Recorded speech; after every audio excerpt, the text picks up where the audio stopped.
Hello viewers, আসসালামু আলাইকুম। কেমন আছেন সবাই? আশা করি যে যেখানে আছেন ভালো আছেন, সুস্থ আছেন। আমি আজকে রান্না করে দেখাবো গরুর ভুঁড়ি। রান্নাটা সবাই পারে, কিন্তু আমি আজকে একটু ব্যতিক্রম করে রান্না করব। আজকের রান্নাটা সবাই দেখবেন, আশা করি আপনাদের সবারই ভালো লাগবে। আজকে আমি যে পদ্ধতিতে ভুঁড়ি রান্না করব, আমি জানি না আপনারা কেউ এই পদ্ধতিতে রান্না করেন কি না। তো চলুন দেখে নিই কোন পদ্ধতিতে আমরা আজকে ভুঁড়ি রান্না করি। আমি কিন্তু মশলা সবই দিব, কিছু মশলা আগে কিছু মশলা পরে। এখানে আমি 1 টেবিল চামচ আদা এবং 1 টেবিল চামচ রসুন দিয়েছি। দিয়ে দিলাম বেশ কিছু পেঁয়াজ কুচি, 1.5 টেবিল চামচের মতো হলুদ, মরিচ এবং ধনিয়া গুঁড়ো একসঙ্গে মেশানো আছে। আধা চামচ শুকনো মরিচের গুঁড়োটা দিলাম ঝাল হওয়ার জন্য, একটু বেশি ঝাল হওয়ার জন্য আর কি। 1 চা চামচ জিরে গুঁড়ো, আধা চা চামচ আমার হাতে বানানো মশলা। এই মশলাটা আমি আবার পরে ব্যবহার করব। দিয়ে দিলাম তেজপাতা, আধা চা চামচ লবণ। লবণটা দিবেন যে যার স্বাদ মতো। এখন আমি এই ভুঁড়িটাকে ভালো করে মেশাবো মশলা দিয়ে।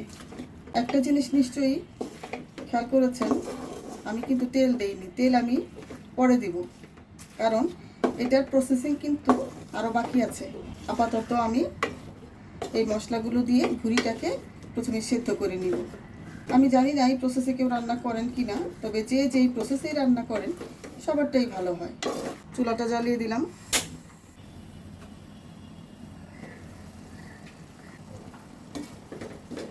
দেখুন এখানে কিন্তু অনেক পানি উঠে গিয়েছে। এই পানির মধ্যেই এখন ভুঁড়িটাকে আমরা ভালোভাবে কষাবো।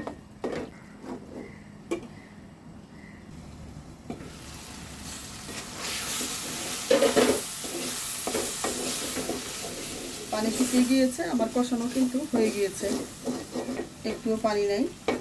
এমন লোক খুব কমই পাওয়া যাবে যারা ভুঁড়ি রান্না খেতে পছন্দ করেন না। তা আমি এখানে গরম পানি দিয়ে দিলাম।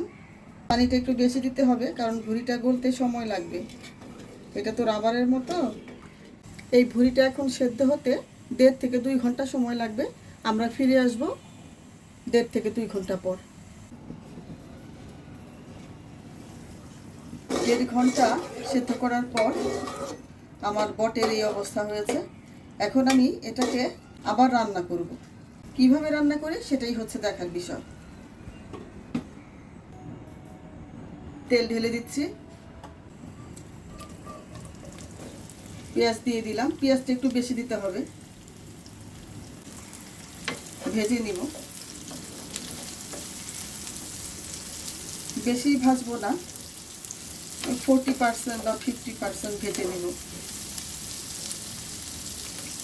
আজকে রাইস ব্র্যান্ড অয়েল দিয়ে রান্না করছি, তো তাই একটু তেলটা হলুদ মনে হচ্ছে। দিয়ে দিলাম 4টি এলাচ, দারচিনি কয়েকটি, দিলাম একটু লবণ। আমি বেশিরভাগ মশলা যেহেতু সেদ্ধ করার সময় দিয়েছি, এখন আমি পেঁয়াজ ভাজার সময় ততটা মশলা দিব না। দিয়ে দিলাম আমার হাতে বানানো গরম মশলা 1/2 চা চামচ।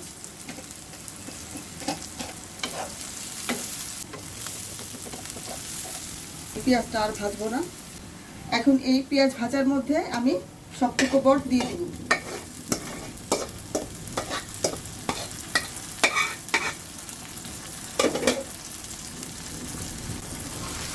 এখন ভালো করে নাড়বো, যেন বটের মধ্যে পানি না থাকে। পানি থাকলে কিন্তু ভালো লাগবে না।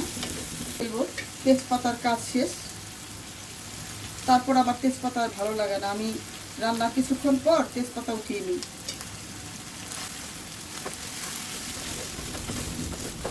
একদম ভুনা ভুনা করে ফেলবো।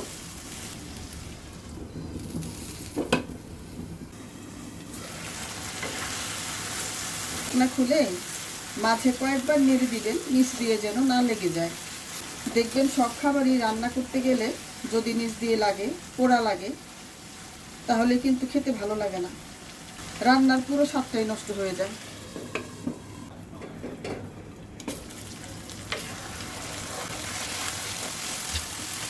বটের মধ্যে কিন্তু আর পানি নেই।